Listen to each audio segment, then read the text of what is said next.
Bonjour et bienvenue. Je suis ravie de t'accueillir sur Exploration Soft Skills. Je suis Morgane Hansperger. Je suis une entrepreneuse créative depuis 2020. Je vais recevoir ici des invités inspirants qui tous les 15 jours vont partager leur histoire.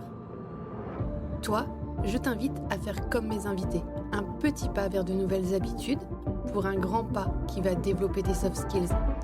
Très bonne écoute! Bonjour et bienvenue à toutes et à tous. Je suis absolument ravie de vous présenter Lénaïque aujourd'hui, Lénaïque Berthaud. Bonjour Lénaïque.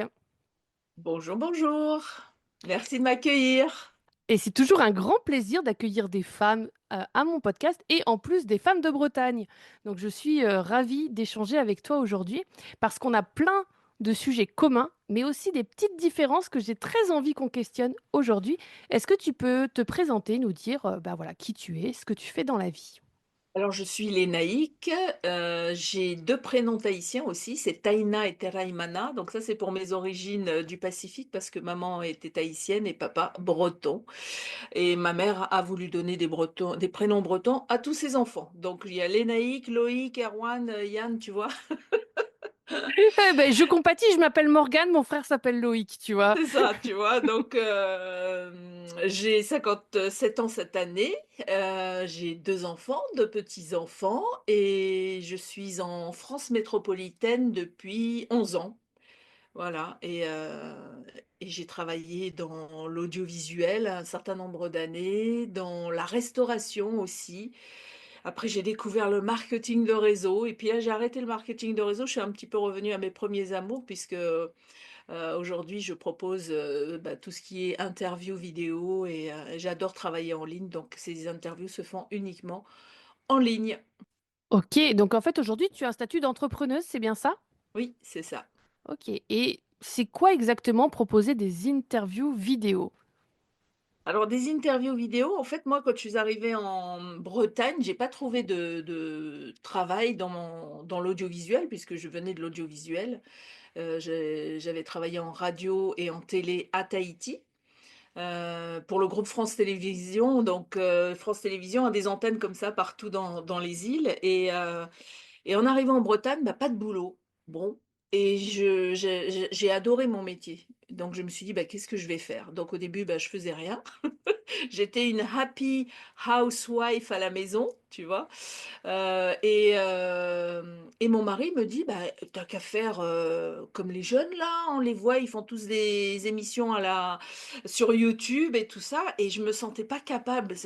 J'ai vraiment pris du temps parce qu'en fait, quand tu as l'habitude de travailler dans un cadre, c'est très compliqué de se dire: «Ah bon, non mais attends, normalement pour, construire une émission télé, j'ai besoin de 30 personnes et là tu me demandes de faire la même chose, mais moi toute seule, mais je vais jamais y arriver».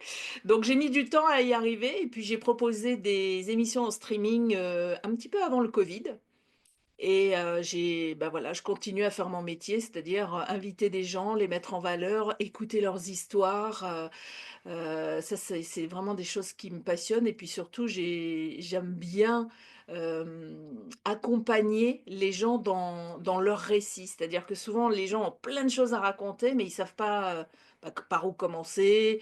Même des fois ils se disent: «Ben non, mais moi j'ai rien à raconter». Mais si, on a tous, des choses à raconter. Donc voilà, j'ai fait ça un temps, de façon totalement bénévole et puis, l'été dernier, j'ai décidé d'en faire à nouveau mon métier, en tant qu'auto-entrepreneur. Ouais, formidable. Et du coup, si j'ai bien compris, tu invites, ce sont des gens qui te contactent pour que tu les interviewes en fait, à C'est leur ça. destination ou alors sur les réseaux?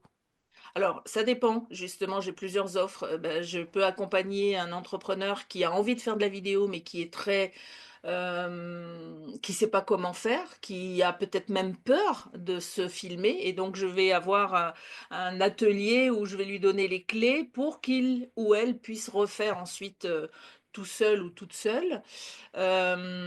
Et j'ai d'autres formats où là, c'est moi qui fais l'interview, les montages, l'habillage, et cetera. Ok. Et du coup, tout ça à distance. Oui, tout à distance, oui. Ok. Aujourd'hui, on est tellement connectés, Je me dis, voilà, moi j'ai toujours adoré, travailler comme ça, de la maison, donc ça me permet aussi d'aller voir des gens qui sont très loin et qui sont pas forcément à ma porte. Ouais, complètement, complètement. En français? Oui, en français. I speak a little bit English, but non, je préfère en français. Ok, super. Si je comprends bien, du coup, ces gens-là viennent se raconter. Et qu'est-ce qu'ils viennent raconter? Alors ça dépend, si c'est un professionnel, eh ben, il va raconter son parcours, il va raconter ses compétences, sa passion peut-être ou ses passions.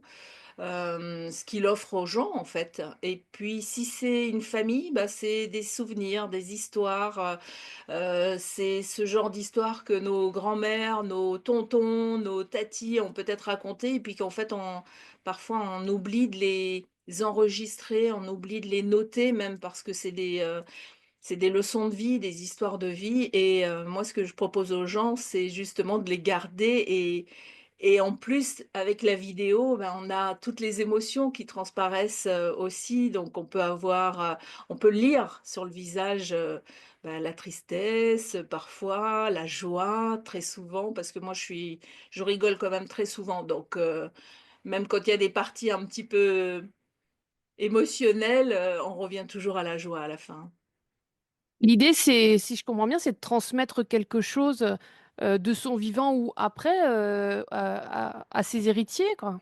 C'est ça, exactement. C'est transmettre son histoire, en fait, aux générations qui sont là, mais aussi à toutes celles qui vont venir et qui ne sont pas encore arrivées. Et le format de la vidéo pour ça est formidable parce que, sur internet, bah, on peut garder des vidéos, ad vitam aeternam donc oui. Et donc, du coup, tu fais à la fois le métier d'animatrice, de montage, Oui. de retravailler la vidéo. C'est hyper intéressant. Comment est-ce que tu as appris tout ça? Bah, en fait, quand j'étais animatrice radio, déjà, à l'époque, je faisais ce qu'on appelle la technique, c'est-à-dire que j'avais la table de mixage devant moi, mon écran, mon ci, mon ça, et on avait toujours un technicien qui était présent au cas où, mais je travaillais déjà toute seule. C'est la télé pour moi qu'il a fallu que j'apprenne, parce que effectivement, quand je travaillais en télé, ben, on a une trentaine de personnes, c'est-à-dire qu'on peut avoir, l'assistant de plateau, la personne qui s'occupe du son, la personne qui va filmer devant, l'autre qui va filmer derrière, le l'assistant réalisateur, enfin, il y a tellement de gens sur la fabrication d'une émission télé, on ne peut pas s'imaginer et quand je dis 30 personnes à Tahiti, en France, ils sont peut-être le double pour fabriquer une émission. Donc moi, il a fallu que j'apprenne, bah, de faire certains métiers toute seule et les choses sont bien faites, c'est qu'on a quand même on est très bien aidé aujourd'hui au niveau des applications et là j'ai un logiciel que j'utilise, que j'adore et qui a absolument tous les codes télé donc je fais exactement comme à la télé sauf qu'il n'y a que moi qui pousse les boutons. Waouh, j'admire, hein, parce que moi déjà rien que monter les épisodes de podcast, j'ai pris du temps, franchement, à tout piger, le peu que j'avais besoin sur Audacity, hein. Oui. Donc je ne m'imagine pas aller plus compliqué. Voilà. L'autre jour j'ai dû couper 10 secondes dans une vidéo, ça m'a pris 1 heure et demie pour être précise, quoi. Ouais. Je dis mais c'est quand même pas compliqué ce que j'ai besoin de faire et pour autant bah voilà Ah mais il maîtriser un faudrait peut-être que logiciel. je te présente Ah mais il mon faudrait. logiciel, ouais, ouais, ouais, parce qu'il est vraiment très simple. Ah ok. Parce Ouais. qu'en fait, c'est vrai que ce que j'avais besoin de faire était extrêmement simple, mais sur l'ordi, ça marchait pas, la vidéo était hébergée ailleurs. Bah, j'ai fini par tout envoyer sur l'iPad, et sur l'iPad, effectivement, en même pas 10 minutes, j'avais fait ce que j'avais besoin, et c'était nickel. Mais Ouais. voilà, c'est ajouter des petites transitions, faire des petits trucs. Voilà, moi j'en suis à ce niveau-là de montage vidéo. Après moi je fais pas quand je fais du montage, je fais des montages très simples aussi, hein. En général, j'enregistre dans les conditions du direct, c'est comme ça que ça s'appelle, c'est-à-dire que on n'est pas censé couper quoi que ce soit. Voilà. Après, si vraiment je vois qu'il y a eu, un truc que je peux améliorer, oui, éventuellement, mais sinon j'enregistre vraiment dans les conditions du direct. La seule chose, c'est que j'ai une offre premium qui a quand même un certain coût et là, je travaille avec une monteuse professionnelle, qui fait du montage et de l'étalonnage, donc ça, c'est vraiment du, jargon, technique dans l'audiovisuel et je veux travailler avec elle parce qu'elle, c'est vraiment son métier et elle va rendre une cohérence dans l'image, dans la couleur, dans le son, et cetera, tu vois? Ça, je fais pas sur, les premiers tarifs, je fais un montage simple, c'est tout. OK. Après, je pense que ce qui est important pour les gens, c'est de garder trace. C'est pas Oui. forcément de le diffuser, dans un cinéma, en 4K, à toute leur famille pour les inviter, quoi. Enfin, je pense Alors pas, ça peut être ça et par exemple, j'ai fait une, interview mémoire comme ça avec quelqu'un, bah, qui allait fêter ses 60 ans et donc bah, l'idée c'était, lors de son anniversaire de présenter cette vidéo. Donc oui, ça peut être, l'objet d'une, présentation familiale, mais ça peut être aussi simplement un lien ou une clé USB qu'on se transmet entre familles. Parce que je ne l'ai pas dit, mais les interviews mémoires, c'est vraiment, réservé à la famille. Elles sont privées, mmh, elles sont sur ma chaîne YouTube, mais elles sont pas accessibles si on n'a pas le lien. tout à fait. C'est vraiment des gens qui font ça pour eux et leurs proches, Oui, quoi, pour garder une oui, trace. Comme ils pourraient écrire un livre qu'ils ne n'éditeraient que pour leurs proches ou qu'ils fassent des photos qu'ils ne garderaient que pour leur cercle, c'est ça, intime, quoi. c'est ça. Après, s'ils OK. veulent le mettre en public, bah, ça, c'est eux qui le décident et qui, mais moi, je ne le mettrai jamais, une interview famille en mode public, quoi, hein. Elle sera toujours en mode privé, par défaut. Mmh. Ouais, non, je trouve ça extrêmement intéressant et le fait que ce soit quelqu'un qui est extérieur aussi, je trouve très intéressant parce qu'on a alors moi, je sais que mon papa sortait énormément le caméscope, à l'époque.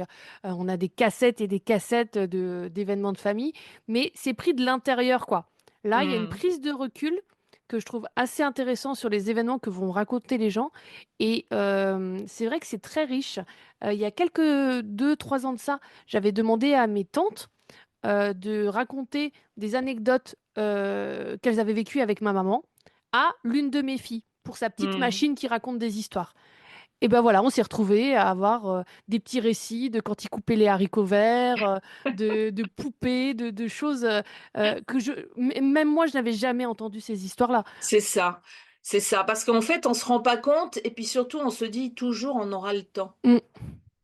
Et moi qui suis une professionnelle de l'audiovisuel, je n'ai même pas enregistré mes parents, tu vois? Ah, Et aujourd'hui, si j'ai un regret, c'est justement de pas les avoir, interviewés mm. parce que, ils m'ont raconté des histoires, mais il y a plein de pans de leur vie que je ne connais pas Ouais, ouais, complètement. et Et même, tu sais, je vois des petites comptines, des petites chansonnettes. ouais. Moi, je suis retombée sur un livre qu'avait écrit ma maman à ma naissance. Tu sais, le genre de bouquin que tu reçois, le genre de truc que tu fais pour ton premier gamin, quoi. Que pour le deuxième et le troisième, tu fais pas, tu vois. Donc, Oui, j'ai eu cette chance d'avoir quelques écrits, mais on va dire 2 ans, 2 premières années de vie, et j'ai lu des trucs, mais que j'ignorais complètement sur la façon dont j'étais bébé, sur la façon dont ouais. ça se passait. Voilà, c'était très intéressant de lire ça. Donc, Mmh. j'imagine encore plus de l'entendre raconter, quoi. Ah oui, c'est magique. La voix déjà, rien toi qui fais du Mm. podcast, la voix déjà est extraordinaire et l'image, bah, elle va apporter l'émotion peut-être en plus et puis c'est tu vois, c'est comme, je sais pas si tu te rappelles de cette émission de Nagui? Alors, bon, moi j'ai déjà presque 60 ans, donc c'est peut-être pas forcément ta génération, mais il y avait Nagui qui faisait une émission, télé et il disait, une vidéo, c'est une photo qui bouge, c'est une image qui bouge et en fait, oui, c'est vrai, on pense à se prendre en photo, mais on oublie que l'image, quand tu vois, quand tu parles, justement, tu as des, façons de bouger ton corps, des façons de sourire, tu as pas tout, tu vas pas avoir le petit détail qui va faire la différence sur la photo, alors que sur la vidéo, bah, tu as tout. Ouais, mais ce que je trouve intéressant avec ta démarche aussi, c'est que c'est un moment choisi. C'est-à-dire que moi, j'ai énormément, enfin, mon père a des cassettes entières, des CD entiers de vidéos, mais on peut pas aller fouiller dedans tellement il y a de Ouais, matière, en fait. ouais. C'est-à-dire qu'il y a tellement il y a de données. Alors qu'un album photo, tu peux le feuilleter, tu peux. Alors que la vidéo, tu vois, pour l'instant, moi, j'ai pas vu de trucs. Enfin, je crois que ça commence à arriver, des photos que tu, Ouais. tu prends et ça s'anime. Oui. Mais ça, je trouve que c'est quelque chose qui manque, quoi. Mmh. S'il faut aller fouiller dans les cassettes et les DVD, tu as C'est un sûrement des énorme trésors, mais c'est travail, un travail oui. de fou, en fait, hein. C'est un énorme travail, ouais, ouais. Et justement, quand tu guides la personne sur l'interview, bah, c'est vrai que tu peux avoir plus facilement le petit trésor ou le gros trésor qui va être confié. Mais sinon, oui, tu peux faire des heures, des jours d'interview, hein, parfois, hein. Parce que les gens, ils arrivent avec un thème.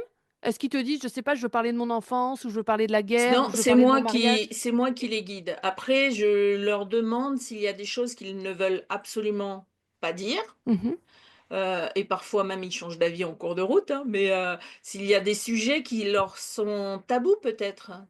Tu vois, ça peut arriver mhm. où les gens disent: «Ah non, ça alors je veux vraiment pas en parler, je veux même pas, l'évoquer».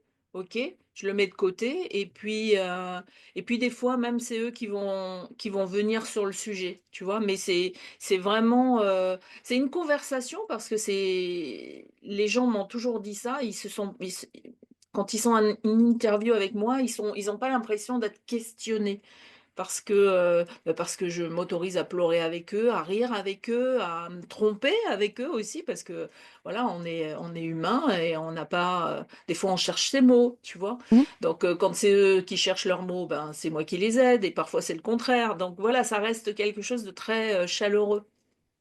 Ah, super intéressant. Et pour parler soft skills, parce que c'est le sujet de ce podcast, à ton sens, quels sont les soft skills dont on a besoin pour mener une bonne interview? Ah bah, je dirais l'empathie tout de suite. Oui, l'empathie, l'envie de oui, l'empathie et la bienveillance. Alors c'est vrai qu'on met beaucoup de choses derrière la bienveillance, mais si on fait ça, et qu'on met pas nous-mêmes de nous, de notre émotion, en tout cas moi je pourrais pas travailler comme ça. Moi j'ai besoin, de m'inclure dans l'histoire, de dire à la personne: «Je t'écoute, Mm. c'est intéressant, ah ça me touche, ah ça me fait oh dis donc là ça me fait bizarre, ça me met, ça me rend triste» ou ça ou je ris avec mon invité aussi, hein, donc c'est oui, l'empathie et la bienveillance pour moi. C'est, super, super important parce que quelque part on se met aussi quand on est un peu en pâte, Mhm. on se met à la place de l'autre. Donc la place de l'autre, c'est peut avoir, vécu des moments difficiles et dans ce cas-là, il faut aussi, pouvoir accueillir ce moment d'histoire d'un traumatisme X ou Y, tu vois? Donc ouais, ce sont, je dirais, les 2 premières choses qui me viennent à l'esprit en tout cas. Génial. Et tu fais des interviews d'une seule personne à la fois ou des fois ce sont plusieurs personnes? Ça ah oui, oui, je peux avoir jusqu'à 6 8 personnes en même temps. Et derrière leur écran, quoi. Ah Chacun waouh, derrière leur écran, ouais. trop bien. Bon bah écoute, je trouve ça génial. Est-ce que tu as, je sais pas, une phrase, une citation, quelque chose qui guide un petit peu ce que tu fais et comment tu fonctionnes dans ta vie? Je viens de changer de téléphone, donc je l'ai plus, mais sur mon téléphone, j'avais une phrase: «Always believe that something wonderful is about to happen». Ça veut dire toujours croire qu'il y a un miracle qui est sur le point d'arriver.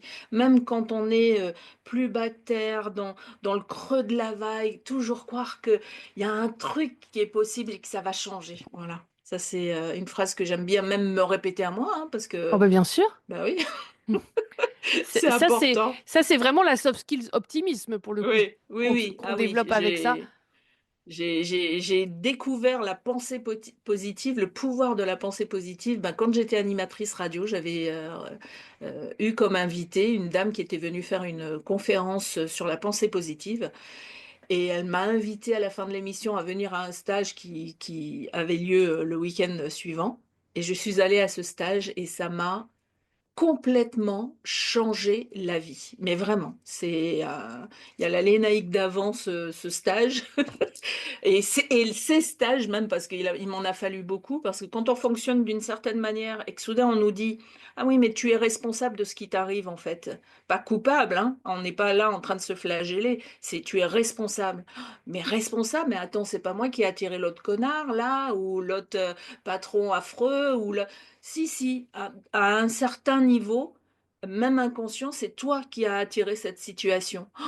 Donc au début, c'est très compliqué à accepter ça parce qu'on se dit, «Wow, heu, je savais pas ou alors, tu sais, dans la société, on dit toujours: «Oui, c'est la faute de l'autre, la faute du patron, la faute du président, la faute de sa mère, la faute de son père». Enfin voilà, il y a toujours quelqu'un sur qui on remet la faute et quand on commence à s'intéresser, en fait, à tout ce qui est pensée positive, ben, on peut plus mettre la faute sur les autres parce qu'on a sa part de responsabilité et de ce fait, bah, la bonne nouvelle, c'est puisque je suis responsable de ce qui m'arrive, bah, si inconsciemment, jusqu'à présent, je me suis attiré des histoires compliquées, des histoires difficiles, bah, à partir d'aujourd'hui, consciemment, je vais faire de mon mieux pour attirer des choses plus douces, plus agréables à l'avenir. Mm. Oui, je pense qu'on n'a pas le choix de ce qui nous arrive, mais par contre, on a le choix de comment on le traverse. Oui, Et par exemple, le Covid, ben, moi, j'avais immédiatement décidé que j'allais le traverser positivement. Et pourtant, voilà, nous, dans notre famille, on a pris très, très cher. Mais j'avais choisi que j'allais en tirer un bénéfice. Et donc, moi, j'ai profité du Covid pour me former à la lecture rapide, au mind mapping, aux soft skills et à participer au championnat de France, tu vois. Je ne pouvais pas imaginer subir ce qu'on était en train de vivre, en fait. ouais, Je me suis dit, faut que je trouve une opportunité là-dedans. ouais. Aller chercher toujours l'opportunité dans l'espèce de cadeau caché, en fait. Oui, c'est ça. Il y a toujours des cadeaux cachés derrière une épreuve, toujours. On le voit pas tout de suite, évidemment. Mm, C'est après, une fois qu'on a vécu, qu'on a passé la tempête, on peut voir et se dire, ah ouais, non, mais finalement, si j'avais pas vécu ça, bah, j'aurais pas vécu ça non plus. mm. Donc voilà, oui, c'est vrai que c'est une façon de penser où il faut bah, réfléchir au début à cette façon-là de penser parce que c'est pas, on n'apprend pas ça à la maison, on n'apprend pas ça à l'école, on n'apprend même pas ça quand on regarde la télé ou n'importe quoi. On met toujours la faute sur les autres. Et de ce fait, si on est victime parce que justement on n'a pas le choix, eh ben on subit sa vie. Et subir sa vie, c'est très difficile. Ouais, Ouais. ouais, ouais, complètement. C'est là qu'on travaille sur une autre soft skill, qui est la résilience, Oui, qui est bah une oui, belle soft complètement. skills aussi à développer. Alors souvent, celle-là, elle nous arrive dessus sans qu'on la demande, hein. Généralement, résilience, on va pas trop la muscler soi-même. Mais quand on la muscle, on apprend beaucoup. Donc Oui. vraiment, c'est une belle soft skills à développer qui est riche, très très C'est riche. vrai que moi, cette connaissance-là, m'a sauvée, je ne sais pas si c'est le mot, mais en tout cas m'a apporté, un autre regard. Moi, quand j'étais enfant, j'ai été, abusée sexuellement et on enfouit ça quelque Mm, part et pendant des années, j'avais du mal à en parler sans pleurer. Et puis quand j'ai appris cette notion de responsabilité, de pensée positive, que c'est moi qui crée les choses, c'est vrai qu'on peut se dire, ouais, non, mais attends, quand tu avais 6 ans et que tu as été abusé sexuellement par cette personne, t'as rien demandé, toi, en tant mm, qu'enfant. Évidemment que non. Mais spirituellement, si on croit que nous sommes autre chose que juste cet être physique, on peut se dire que l'âme que nous sommes avait besoin de vivre certaines épreuves pour apprendre des choses, peut-être la résilience, peut-être l'empathie, peu importe ce que c'est, et que donc, ben, si c'était comme ça, parce que moi j'aime bien me dire, bah oui, je sais pas, j'ai pas de preuve hein, qu'il y a une vie avant la mort, avant la vie et une vie après la vie. Mais j'aime à croire qu'il y a une continuité et que quelque part, si je viens d'ailleurs, bah, je viens aussi peut-être avec des bagages. Et puis, il y a aussi les bagages que nous transmettent nos parents. Voilà, donc ma mère, quand j'en ai parlé à ma mère de ça, j'étais déjà maman, j'avais plus de la trentaine, et elle m'apprend à ce moment-là qu'elle-même avait vécu des épisodes d'abus sexuels. Donc, mm, quelque part, je me dis, attends, tu as vécu ça? Moi, j'ai vécu ça. Si ça se trouve, ta grand-mère, enfin, ta mère a vécu ça, donc ma grand-mère, etc. Donc, si ça se trouve, c'était un truc de générationnel. Et là, soudain, j'ai dit, bah, moi, ici, dans cette vie, je décide que je vais guérir ça d'une manière ou d'une autre. Il n'est pas question que je transmette ça à la génération future. Parce que on transmet automatiquement, qu'on le veuille ou pas, on transmet des choses. Et du coup, tu as coupé ça par rapport à tes propres enfants?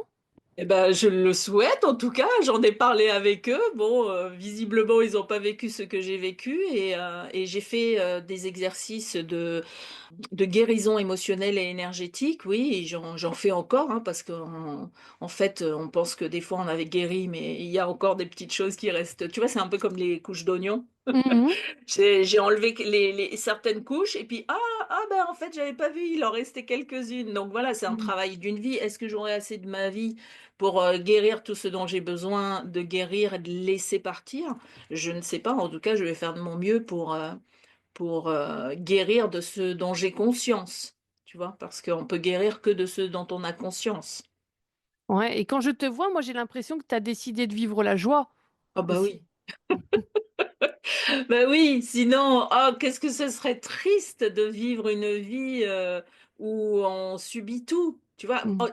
certains m'ont dit, oh là là, mais tu as subi des abus sexuels, mais ta vie, elle est foutue. Ben, encore heureux que non, parce que sinon, j'ai qu'à me suicider alors si je vis ça, tu vois. Donc, mais ça veut pas dire que l'idée m'est pas venue à l'esprit, hein. J'ai eu des moments comme ça difficiles où mais oui, dès que j'ai appris, qu'il y avait une autre façon de penser, une autre façon de vivre, bah, ça m'a énormément aidée. Oui. Je trouve ça extrêmement inspirant. J'ai la sensation aussi que ta double culture, bretonne, polynésienne, joue aussi sur cette mentalité optimiste, Oui, rayonnante. certainement. Je ne sais pas si tu as déjà vu, alors en général, aux infos, on parle de la Polynésie quand il y a une catastrophe. Donc ça peut être un cyclone, une grève, des choses comme ça. Et quand les gens sont interviewés, souvent ils ont des fleurs à l'oreille et ils sourient alors que leur maison est écroulée, alors que, tu vois, et oui, certainement qu'il y a ce côté-là. Après, tout n'est pas rose, hein, dans les îles, hein, mais on a un côté un petit peu léger comme ça. Quand je suis arrivée la première fois à Paris, tout me faisait rire. Mes cousins, ils avaient l'impression que j'arrivais d'une autre planète, hein. Ils disaient, mais arrête de rire. Ben, j'ai dit, je peux pas m'en empêcher. Il y a tout qui me fait rire. C'est, je suis comme ça. C'est peut-être un réflexe nerveux aussi, tu vois. Mais tout me faisait rire. Et eux, ben, parisiens. Non, bah, on rit pas pour tout et pour n'importe quoi. J'ai dit, bah si, en fait, pourquoi? Pourquoi est-ce qu'il y aurait des raisons pour lesquelles on peut rire et d'autres, oulala, il faut surtout pas rire, tu vois? Ah, je trouve ça extrêmement intéressant. Je suis d'ailleurs en train d'écrire un petit chapitre sur justement l'importance du sourire et Ouais. de la puissance du fait de faire ce signe en fait qui unit, je pense. Quand tu souris à quelqu'un, Oui, ça désamorce plein de choses aussi et ça change la communication. C'est extrêmement important. Et ça met en jeu plein de muscles. oui. Mine de rien, le fait de sourire, Et dans notre ça. cerveau, ça active une hormone qui est l'hormone du bonheur. C'est-à-dire que dès lors qu'on sourit, ça indique à notre cerveau qu'il faut être heureux et donc il va fabriquer cette hormone qui va nous faire nous sentir bien. Donc forcément, si on se sent bien quand on sourit, eh ben, l'autre en face qui voit notre sourire, ben, on lui transmet ça aussi. Mm. C'est un cadeau. Ouais, je pense, hein.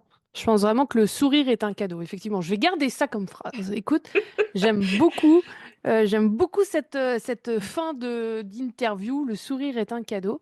Eh ben moi, je propose que les gens, eh ben, ils nous mettent plein de smileys dans les commentaires pour faire buzzer cet épisode. Nous dire aussi, ben voilà, si eux, ils ont déjà relevé le défi eh ben, de se faire interviewer, que ce soit pour une radio, une télé ou même, comme ce que tu proposes, dans le cercle familial. Moi, j'ai très envie d'aller, comme je l'ai fait gamine, interviewer mes grands-parents, interviewer ma maman. Ah J'ai très oui, envie il faut le faire.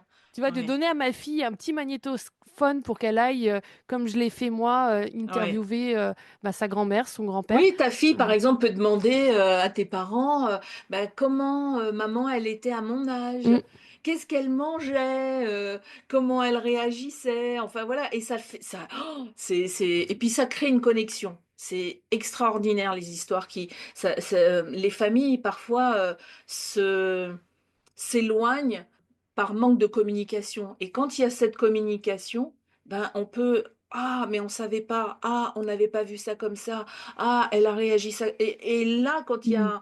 il y a quelqu'un qui parle, tu vois? J'ai eu une dame de plus de 90 ans, elle me parlait et elle me disait, «Mon fils ne me parle plus depuis, des années». Ben, j'ai dit: «Bah, c'est une occasion rêvée de raconter» parce que qu'il ait envie ou pas de te parler, peut-être qu'un jour ça lui, il aura envie.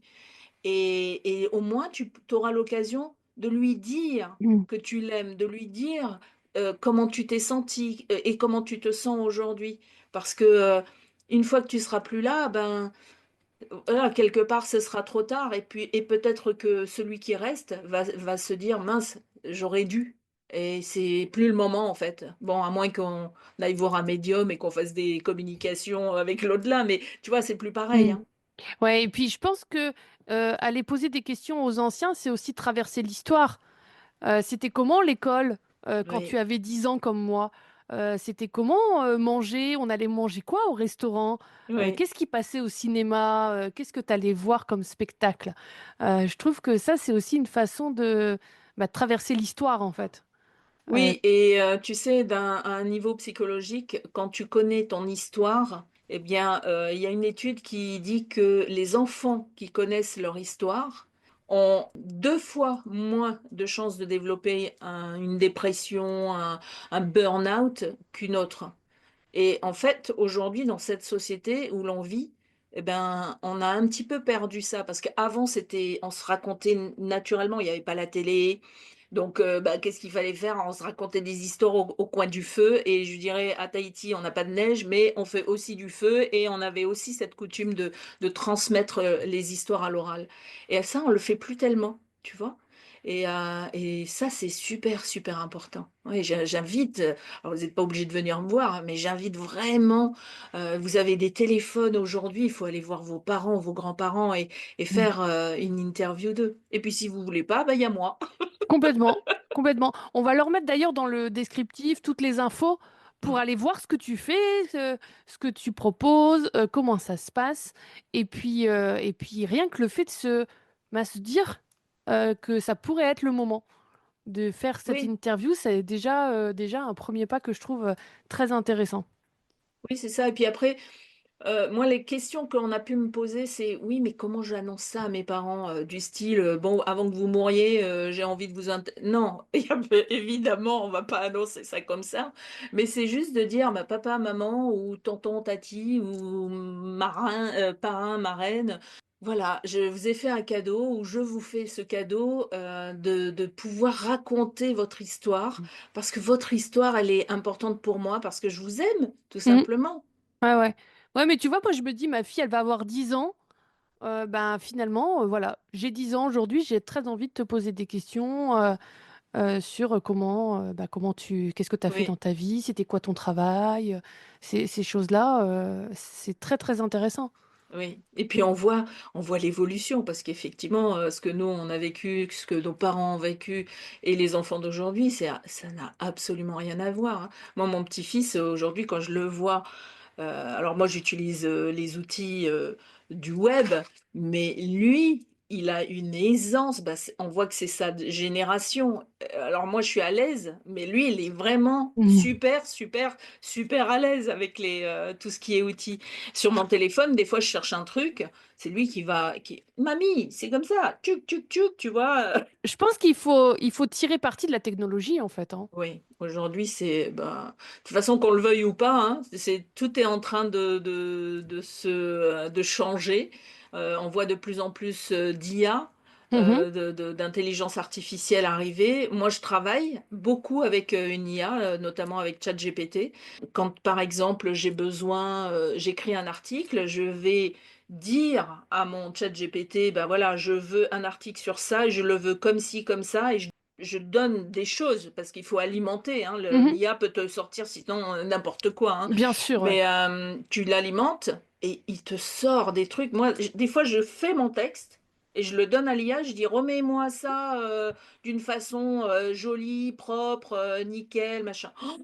Je suis à chaque fois impressionnée de la façon dont il va remettre en mots Mmh. mes propres mots. C'est ça, complètement, complètement. Et moi qui suis dyslexique, je dois dire que, Bah, rien que corriger mon orthographe, c'est hyper Oui, riche. Et des fois, dans ma tête, c'est déjà à moitié clair.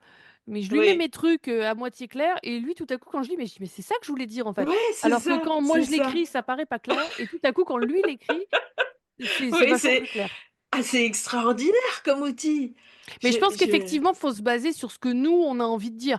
Et pas oui, juste oui, lui oui. dire, bah, je sais pas, moi, rédige-moi l'interview comme si tu étais, je sais pas, moi, quelqu'un qui serait décédé, Cléopâtre ou autre. Oui, alors on peut lui faire ça, il va sortir des trucs extraordinaires ou nuls. Mais effectivement, si on a envie, par exemple, moi qui fais des articles pour mon blog, quand j'utilise ChatGPT, c'est pas pour qu'il écrive à ma place, mais c'est pour qu'il réécrive, je dirais, à ma place, pour que je sois sûre que, effectivement, comme tu viens de dire, des fois, nous, dans notre tête, c'est super clair, on a l'impression que c'est super clair, mais en fait, quand je le fais retravailler par l'IA, et qu'il me met le texte, je me fais, ah ouais, non, mais là, c'est du topissime, quoi, tu vois, je suis nulle en écriture, voilà, je lui donne mes informations, et lui, il va te remettre ça en, tu vois, introduction, paragraphe 1, paragraphe 2, conclusion, enfin, le truc, si tu as été nul en rédaction à l'école, bon, c'est bon, lui, il va te le faire, hein. Par contre, oui, il faut pas le laisser faire tout seul, parce que sinon, il peut raconter beaucoup de conneries. Ouais. Mais si par exemple sur tes interviews, tu pourrais très bien envoyer l'audio description de l'interview et lui demander de rédiger Ah oui, le, complètement. le Je pourrais faire livre ça. de ce qu'a Ouais, fait la personne, de ce qu'a vécu la personne, tu vois. Et là, ouais. il remettrait peut-être les éléments dans le bon ordre, de chronologique ou thématique, selon ce qu'a envie de d'écrire la Ouais, j'ai personne, tu jamais vois. essayé ça, mais ouais, ça pourrait être une idée, effectivement, en prenant la transcription. Bon, après, ça, c'est encore un autre boulot, mais Mm. oui, oui, c'est vrai, il y a tellement de choses à faire. Même en image, tu vois, je m'amuse beaucoup avec les intelligences artificielles pour créer des images, notamment pour mon mari qui est animateur radio d'une émission rock, punk, enfin voilà, un peu psychédélique. Et donc, je lui fais réaliser à l'IA des images et je me dis, mais waouh, j'adore. Enfin, j'y aurais jamais pensé. Je lui donne un petit texte et hop, il va me créer l'image. Et des fois, je demande même à mon chat GPT, écoute, je voudrais une image comme ci, comme ça. Quel est le meilleur script pour demander à l'IA de me générer l'image, tu vois? Ok. Et donc, et ouais, ça donne des choses, mais de fou. Et moi qui suis pas très bonne en dessin, ben ça c'est parfait. Après, j'ai des copines qui sont dessinatrices qui sont pas très d'accord que j'utilise Oui, je que comprends. j'utilise parce qu'elles disent ouais non il est en train de voler bon. Et je les rassure en disant bah non c'est jamais pareil quand même parce que un dessin généré par l'intelligence artificielle, ça a un côté un petit peu, c'est tellement parfait que ça a un côté un petit peu artificiel justement. Et quelqu'un qui crée, un artiste qui fait des dessins, ça sera jamais pareil, tu Mm. vois. Donc, je leur dis, les gens qui font appel à vous, je pense pas qu'ils vous remplaceront demain par de l'intelligence artificielle. Ouais, ouais, ouais. Et puis je pense qu'il y a aussi le côté démarche, le côté réflexion, le côté symbolique qui entre beaucoup en jeu dans ce que fait l'artiste. Oui, Donc, enfin, moi j'ai envie de croire que l'art n'est pas fichu avec l'arrivée de l'IA. Donc, que ce soit dans le théâtre, dans les cinémas ou dans l'art, hein, j'ai vraiment envie de croire que l'humain va aussi trouver la bonne place oui. dans tout cet écosystème nouveau, quoi. Je regardais une interview c'était, je crois, sur Arte, et il parlait de l'IA et il disait qu'en fait, l'IA, il y avait des gens qui avaient notamment tu sais, ces sociétés qu'on appelle peut-être des licornes ou qui vont devenir des licornes, enfin vraiment des gens qui sont dans le Web 3, et il disait, en fait, pour eux, l'intelligence artificielle, elle est en train de créer des nouveaux métiers. Elle va peut-être en remplacer certains, mais en fait, il faut le voir comme un outil. C'est vraiment un outil Mm. qui va aider l'humain à réaliser des choses. C'est Donc ça. l'humain sera toujours au cœur de l'IA. Mm. L'IA ne pourra pas faire tout seul. Ouais, j'espère vraiment ça et j'espère que du coup l'humain va pouvoir prendre la vraie force et la vraie valeur qu'il Oui, oui, a parce amenée. que c'est ça. Moi, je vois mon côté créatif, il s'amuse hein, avec l'IA, hein.